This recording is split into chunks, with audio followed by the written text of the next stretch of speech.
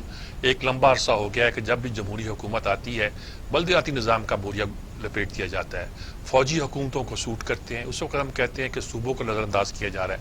اب ایسے لگتا ہے جیسے کہ صوبوں کو تو نظر انداز نہیں کیا جا رہا، لیکن صوبے ہی خدا بن گئے ہیں اور کوئی پوچھنے والا نہیں. نیچے جا بھئی رزلٹ یہ ہے کہ کراچی کو، جیسا کہ یہ کہہ رہے تھے سلمان عابد بھی، بدین کی طرح چلا رہے ہیں ہم.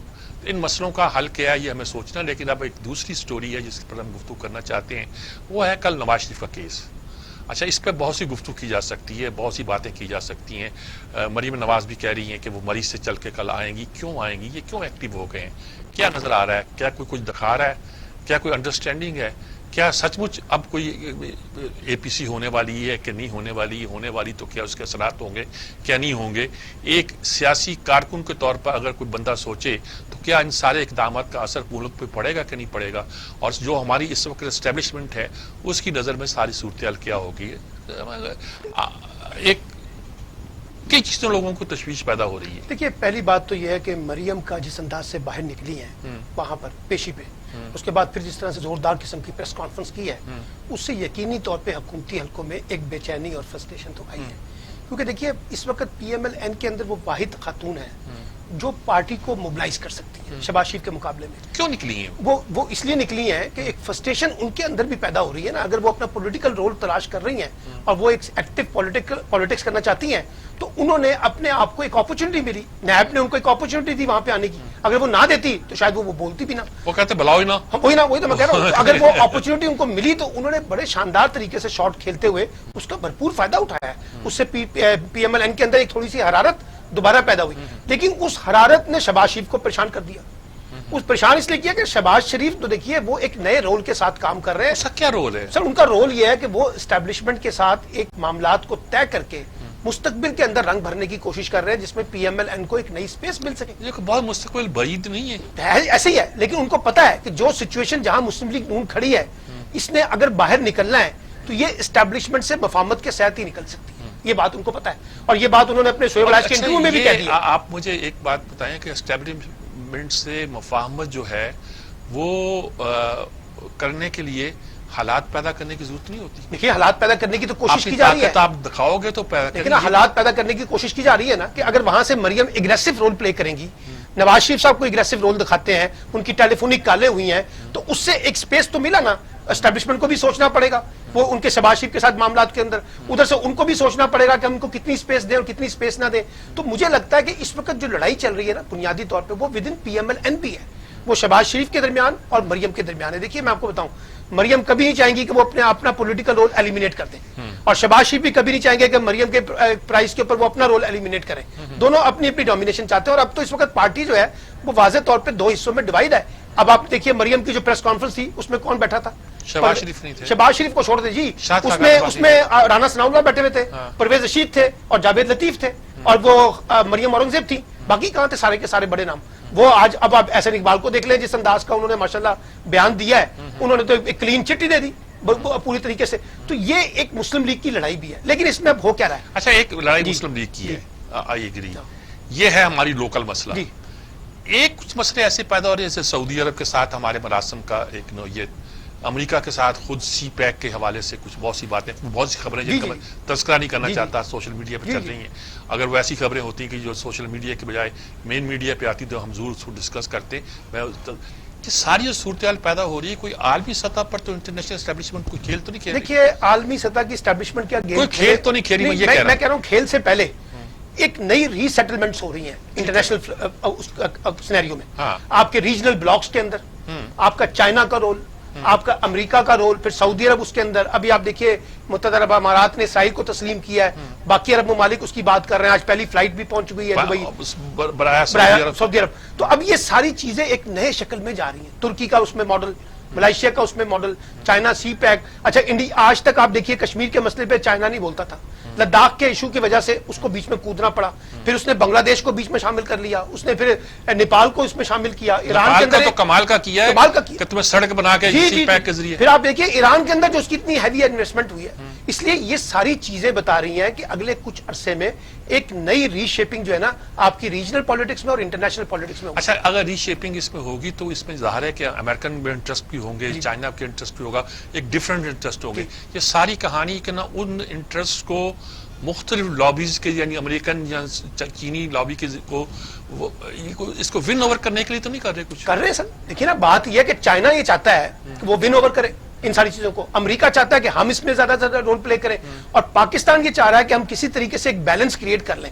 کیونکہ پاکستان کو ایک بات یاد رکھیے گا, نہ پاکستان اس پوزیشن پہ ہے کہ امریکہ کے ساتھ کٹی کر سکتا ہے, اور نہ پاکستان اس وقت سی پیک کے کانٹیکس میں چائنا کو چھوڑ سکتا ہے. ہم تو بیچ میں سے کہتے ہیں ایک راہ نکالنے کی کوشش کر رہے ہیں کہ ہمارا معاملہ ان کے ساتھ بھی چلا جائے, کیونکہ ہمیں افغانستان کے کانٹیکس میں براہ راست امریکہ کی ضرورت ہے. کیونکہ اگر افغانستان میں امن نہیں ہوتا تو اس کا براہ راست امپیکٹ پاکستان کے اندر پڑے گا, ریجنل بلاک میں پڑے گا. اس لیے امریکہ کو ضرورت ہے اور امریکہ کو بھی ہماری ضرورت ہے. اسی طریقے سے چائنا کے کانٹیکس میں. تو اس پورے رول میں اب ایک چیز نظر آ رہی ہے, انڈیا کا جھکاؤ جو ہے نا اب وہ بہت زیادہ پہلے سے زیادہ امریکہ کی طرف چلا جائے گا, اور اس پورے کانٹیکس میں ہمیں زیادہ کانشیس رہنا پڑے گا اس سارے کانٹیکس امریکہ. جی جی امریکہ کے بارے میں. اور امریکہ جو چاہے گا وہ جو ایک تھی نا کہ ہندوستان کی ہیجمنی قبول کر لی جائے ریجن میں. مظاہر نظر آتا ہے کہ امریکہ اس سے خوش ہے. اس سے آپ کو لگتا ہے کہ امریکہ اس وقت پاکستان کے پریزنٹ سیٹ اپ کہہ رہا ہوں میں, یعنی رولنگ کلاس کی کہہ رہا ہوں, ان سے کچھ وہ مطمئن ہے؟ دیکھیے میرا خیال یہ ہے کہ امریکہ کے اندر بھی جو فیصلہ کن قوتیں نا جس میں پینٹاگون اور CIA ہے, ان کو اس وقت کی یہاں کی حکومت سے زیادہ نا فوجی اسٹیبلشمنٹ سے اپنے معاملات میں دلچسپی ہوتی ہے. وہ تو ماشاءاللہ جب ہمارے گئے تھے تو آپ کو پتا نا ان کو گارڈ آف آنر کا پیش کیا گیا تھا. اس لیے ان کا میجر کنسرن جو ہے نا وہ ہوگا پاکستانی فوج سے اور اسٹیبلشمنٹ سے, کہ ان کے جو انٹرسٹ ہیں اس کو پروٹیکٹ کریں, اور جو آپ کی سویلین لیڈرشپ ہے اس کو اس کے ماتحت کریں. وہ براہ راست سویلین معاملے میں بہت زیادہ نہیں جائیں گے. البتہ تبدیلی آ سکتی ہے امریکن الیکشن کے بعد, جو نیا سینیریو بنے گا. اگر وہاں ٹرمپ الیکشن ہار جاتے ہیں, اگر کا لفظ میں استعمال کر رہا ہوں, پھر جو نئی قیادت آتی ہے تو پھر یہ کوئی آپ کو ری شیپنگ اس کی نظر آئے گی. کس کے ساتھ ابھی اس وقت نہیں جائیں گے. ابھی اس وقت تو یہ ایسے ہی چلے گا جب تک کہ امریکن انتخابات نہیں ہوں گے اور پینٹاگون اور CIA جو ہے وہ اسٹیبلشمنٹ کے ساتھ زیادہ انتخابات کے تناظر میں جو وہاں کی اسٹیبلشمنٹ ہے وہ بہت سی جوڑ توڑ جو پہلے سے شروع کر دیتی ہے. پہلی بار آپ کو امریکن انتخابات میں فوجی قیادت یا وہاں کے لوگوں نے وضاحت کی ہے کہ ہمارا اس میں کوئی رول نہیں ہوگا انتخابات کے بارے میں. کبھی ایسا ہوتا نہیں تھا. لگتا ہے کہ وہاں جنرل کیاری بیٹھا ہوا ہے. تو اب وہ میرا مطلب وہاں پہ بھی وہ رول جو ہے نا نکل کے آ رہے ہیں اور سوالات اٹھ رہے ہیں باقاعدہ. اس لیے امریکن الیکشن کے کانٹیکس میں جو وہاں پہ تبدیلی آئے گی اسی کے تناظر میں پھر آپ کے ریجنل پالیٹکس میں اور آپ کے انٹرنیشنل سینیریو میں اور اسی پرسپیکٹو میں پاکستان کے اندر بھی آپ کو کچھ اب چین کو بھی ری اسیس کرنا پڑے گا, کیونکہ چین کو ہم نے سی پیک کو کیا ہوا تھا کہ کچھ ڈیفر کر دیں کچھ کر دیں, لیکن اب شاید ہمیں کرنا پڑے گا سر. اور چائنا کا رول جو ہے اس کا رول آہستہ آہستہ پاکستان میں بہت بڑھتا جا رہا ہے, اور اب آپ اس کو رول آؤٹ نہیں کر سکتے چائنا کے رول. آپ کا مطلب ہے کہ کل جو مریم نواز بھی مری سے آ رہی ہیں اور جو کیس چل رہا ہے اس کیس میں کورٹ کی کیا ایٹیٹیوڈ ہے؟ مجھے ذاتی طور پہ لگتا ہے کہ شاید اب وقت آ گیا کہ مریم جو ہے نا ان کو باہر جانے کا راستہ دے دیا جائے. مجھے لگتا ہی ہے. اچھا ٹھیک ہے. یہ جو اس وقت جانا چاہتی تھی نا اس وقت ان کو روکا ہوا تھا. اب مجھے لگتا ہے کہ اگر یہ سینیریو میں بنا اور ان کو لگا کہ مریم کوئی پولیٹیکلی بہت ایکٹیو ہو سکتی ہیں تو بہتر ہے کہ ان کو باہر نکالنے کا راستہ جو ہے نا وہ دیا جائے, تاکہ اس وقت جو PMLN کی جو پالیٹکس ہے تو نہیں کہیں گے جناب ہم نے تو رحم کھا کر. وہ ایسے ہی ہوتا نا جیسے پہلے آپ جنرل مشرف کے بعد میں بھی نواز شریف صاحب نے بھی یہی کہا تھا نا, وہ کیسے گئے تھے بس سب کو پتا چلا.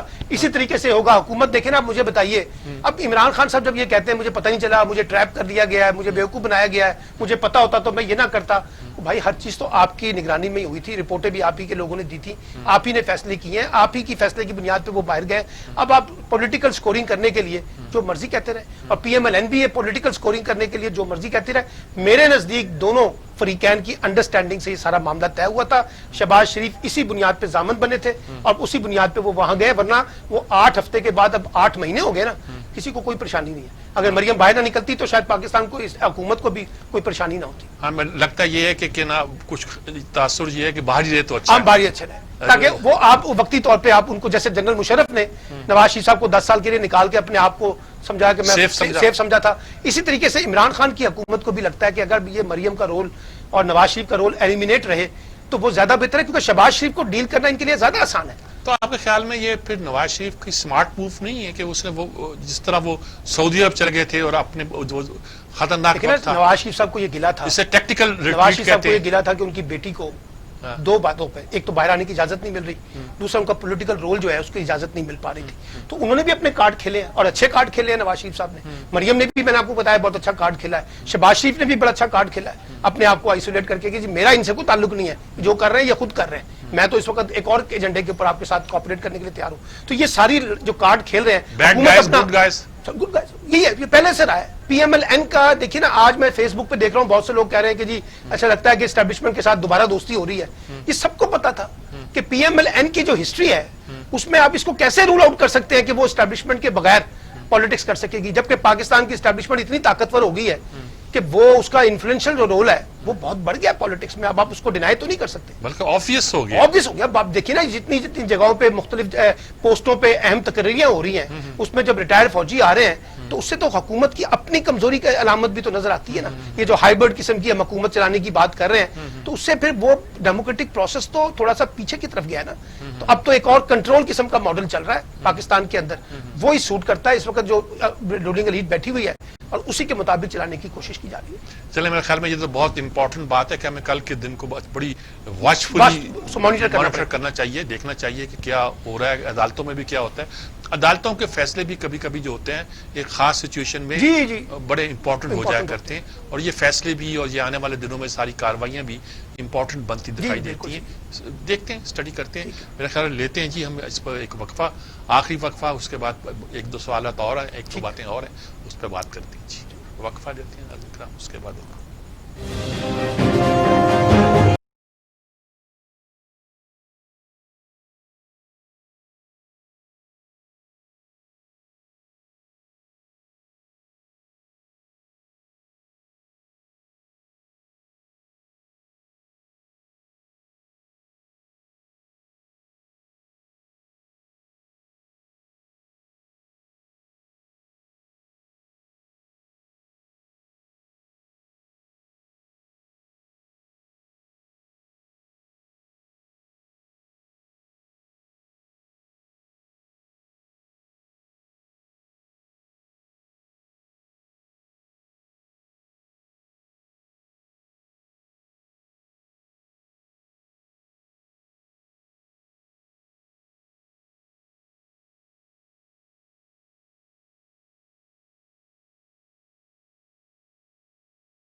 جی ناظرین کرام، ہم اب اگلے موضوع کی طرف بڑھتے ہیں. دو چار بہت امپورٹنٹ موضوع ہیں اور بظاہر نظر نہیں آتے، ان کی اہمیت دکھائی نہیں دیتی، لیکن ایسے ہیں جن پر گفتگو ہونی چاہیے. ان میں سے ایک دوہری شہریت کا مسئلہ ہے.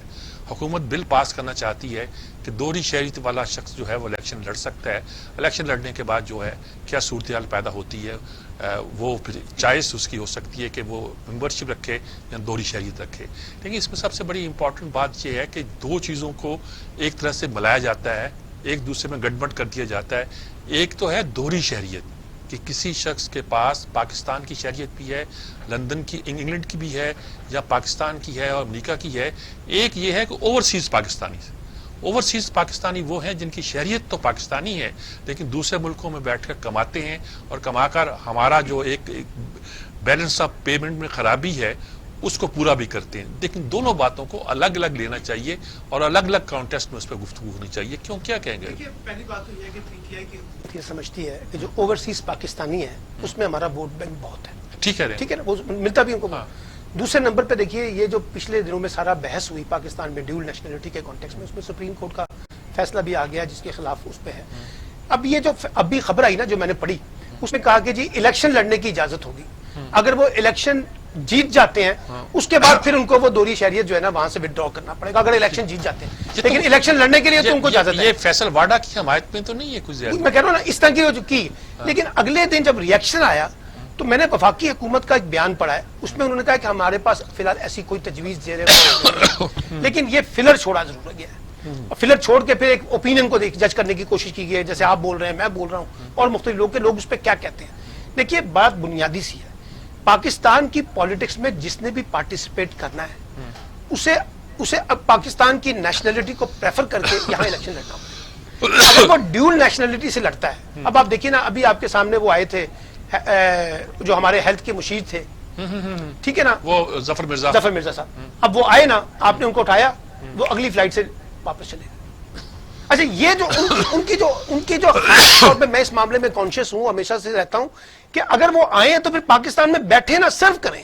یہ تو نہیں کہ ایک نوکری کی، اگلی فلائٹ پکڑی اور اگلی فلائٹ سے باہر چلے گئے. ایسے ہیں کہ واپس آنے کا سوچ بھی نہیں رہے ہیں، لائک شوکت عزیز وغیرہ، معین قریشی کا پتہ ملک کے پرائم منسٹر رہے ہیں، یہاں سرو کرنا چاہتے ہیں. تو اس لیے میرا خیال یہ ہے کہ جو پہلے سے لا موجود ہے، میں تو اس کا حامی ہوں کہ دوہری شہریت کا حامل فرد کو الیکشن لڑنے کی اجازت نہیں ہونی چاہیے.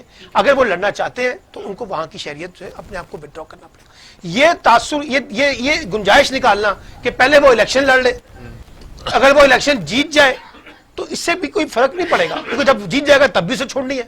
تو بندہ پہلے وڈرا کرے اور وڈرا کر کے الیکشن پاکستان کی پالیٹکس میں پارٹیسپیٹ کرے. اس کو ایک جسے سر ایک ہاٹ کیک نہ بنائیں، اپنی مرضی سے آئیں، اپنی مرضی سے چلے جائیں. جب تک اقتدار ہوگا ہم رہیں گے، اگر الیکشن جیت جائیں گے تو ہم رہیں گے، الیکشن ہار جاتے ہیں، اقتدار نہیں رہا تو اگلی فلائٹ پکڑیں گے اور باہر نکل جائیں گے. میں تو کم از کم اس طرح کی جو اسپیس نکالنے کی جو بات کی گئی ہے، اگر یہ قانون میں بارے میں سوچا جا رہا ہے تو میں تو اس کی حمایت نہیں کرتا. لیکن یہ آپ کو فیلر لگتا ہے یا سچ مچ کچھ نہ کچھ کہیں غور ہو رہا ہوگا؟ میرا خیال ہے کچھ غور تو ہوا ہے، اس غور کو جانچنے کے لیے ایک فلر چھوڑا گیا ہے کہ دیکھیں کہ لوگوں کا رسپانس کیا آتا ہے. پچھلے دنوں آئے تھے نا کہ فلاں فلاں وزیر، فلاں فلاں وزیر تو کوئی نہیں تھا، مشیر، ہاں، یہ ان کی دوہری شہریت ہے اور کورٹ نے کہہ دیا جی پابندی تو وزیر پر ہے، وزیر پر ہے، اس کے اوپر. اچھا، فرق کیا ہوتا ہے؟ ایک کابینہ کا رکن ہوتے ہیں، وہ چاہے وزیر ہو چاہے کچھ بھی ہو.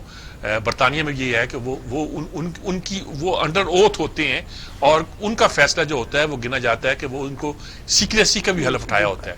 کچھ منسٹر ہوتے ہیں but they are not a part of cabinet.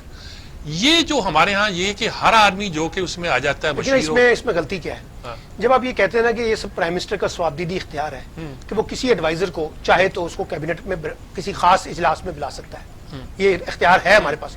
اسی کے تحت وہ جو باقی سارے مشیر آتے تھے، لیکن پھر وہ کیا کرتے تھے، وہ ریگولر بیسس کے اوپر بیٹھنا شروع کرتے تھے.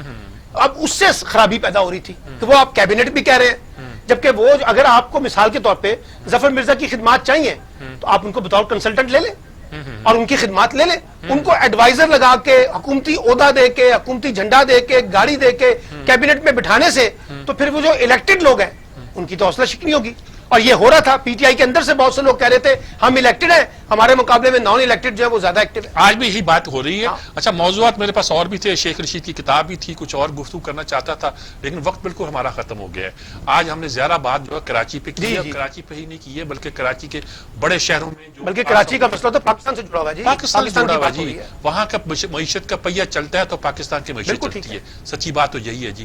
بہرحال تھینک یو ویری مچ جی. آپ کا بھی بہت بہت شکریہ, بہت آپ ساری بات کی, لوگوں کو انلائٹن کیا, اور میرے خیال میں لوگ بہت سی بات سمجھ بھی گئے ہوں گے اور ان کو اندازہ ہو گیا ہوگا کہ پاکستان کے مسائل کو حل کرنے کے لیے ہمیں کس طرح کی سوچ بچار کی ضرورت ہے اور کہیں کسی لیول پہ وہ ہو رہی ہے کہ نہیں ہو رہی. اسی کے ساتھ اجازت چاہتا ہوں. اللہ حافظ.